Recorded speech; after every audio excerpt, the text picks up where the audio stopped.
If you want an easy job where you essentially just sit in a chair and get a nice tan, lifeguarding is not for you. When lifeguarding, you are actively scanning for swimmer safety and are legally responsible for the security of everyone who is at the pool. Also, becoming a lifeguard is a process that takes time and dedication. You also need to know which courses to take. That's why I, Daniel Lacaze, a certified lifeguard, am going to teach you about how to become a lifeguard. First of all, we're going to talk about the advanced courses. These courses cost usually about $200, varying a bit between facility and whether or not you're a member of that said facility. They run twice a year, at least, usually. Sometimes more, sometimes less, depending on how big the facility is. These courses are current for 2 years, after which, if they are not recertified, they expire, and they are accredited by a little token, which is a badge or medallion, and the important identification card, which will actually let you work as a lifeguard. So, the first course that you can take is the Bronze Star course. Please note that you do not need this if you are 13 years of age or older, but if you are under 13 years or really just want to keep your swimming up, waiting for the next course, you can take this course. This course runs for about 8 to 10 hours. It is required that you take your swim patrol before this course, but it's not actually needed. And there is a 400-meter endurance swim in under 12 minutes, as well as a 3-minute treading water with a 10-pound brick that you have to be able to do physically to pass the course. So once you either turn 13 or have your Bronze Star, you can take your Bronze Medallion course. To take this course, it takes about 18 to 20 hours with a 2-hour exam.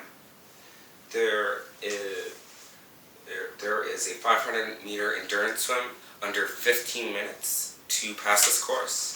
And this course lets you take another similar course, which will then let you take your lifeguarding course. So once you got your Bronze Medallion and you turn a certain age, which is either 14 or 15, it does not state all too clearly on the website, you can take your Bronze Cross course. This course is 18 hours with a 2-hour exam, just like the Bronze Medallion. This course, 5, 4, 3, 2, 1. This course requires you to have the Bronze Medallion as well as emergency first aid, which is sometimes covered in the course, which is awesome, although sometimes it's not, so you're going to have to get that somewhere else. There is a 600-meter endurance swim in under 18 minutes to pass this course as one of the physical components. So, there being a lot of distance in these swims, you have to be a very, not necessarily pro swimmer, but very comfortable in your swimming. So before you can become a lifeguard and take your course, you have to get your first aid certification. You want your standard first aid with CPR-C.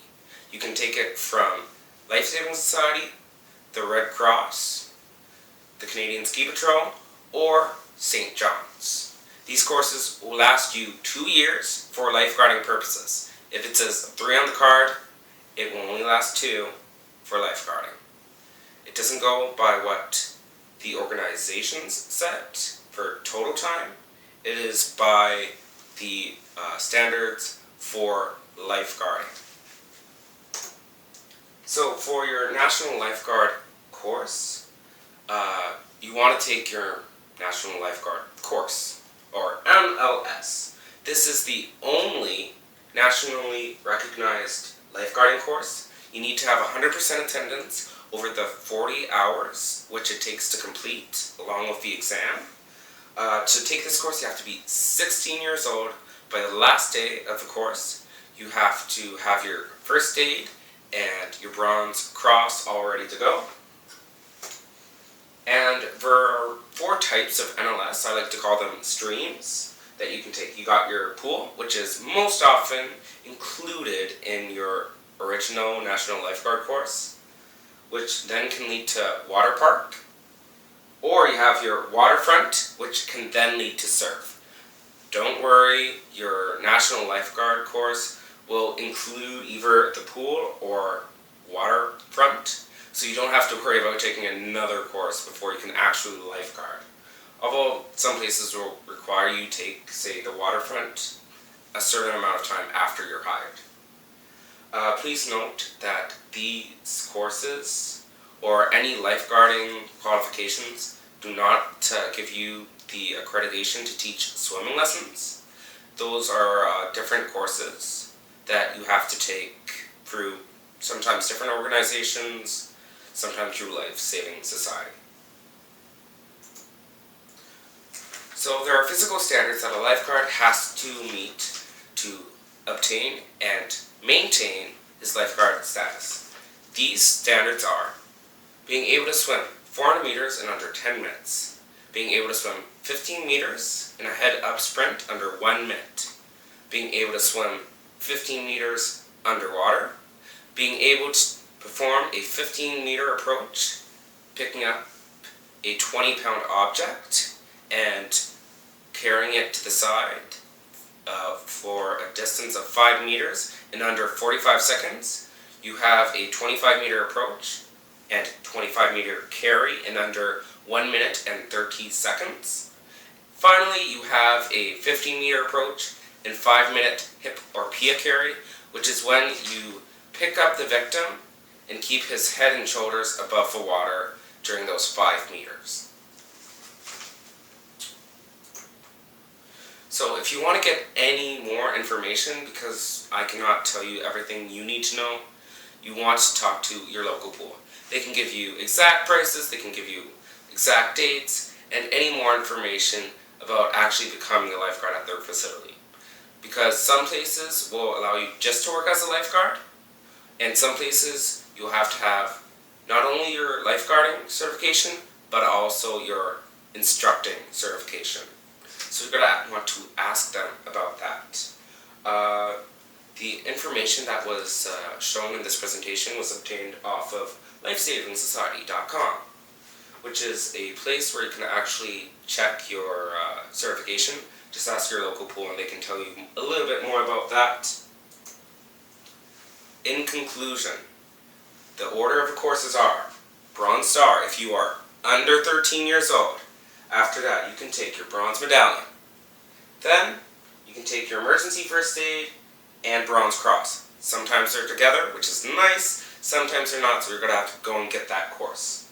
You have your Standard First Aid, which then can finally let you take your National Lifeguard once you're 16 years old. Remember, ask the local aquatics facility where you want to work at for any information that has not been provided to you in this video. Remember to keep your swimming in a good shape to meet the physical requirements. And remember, never miss a course. Missing a single course can be the difference between being hired months earlier and working months later. So now that you know which courses to take, you can go and get those certifications as soon as you can and get working and get lifeguarding. Thank you very much for your time. My name is Daniel Cos. Have an awesome day.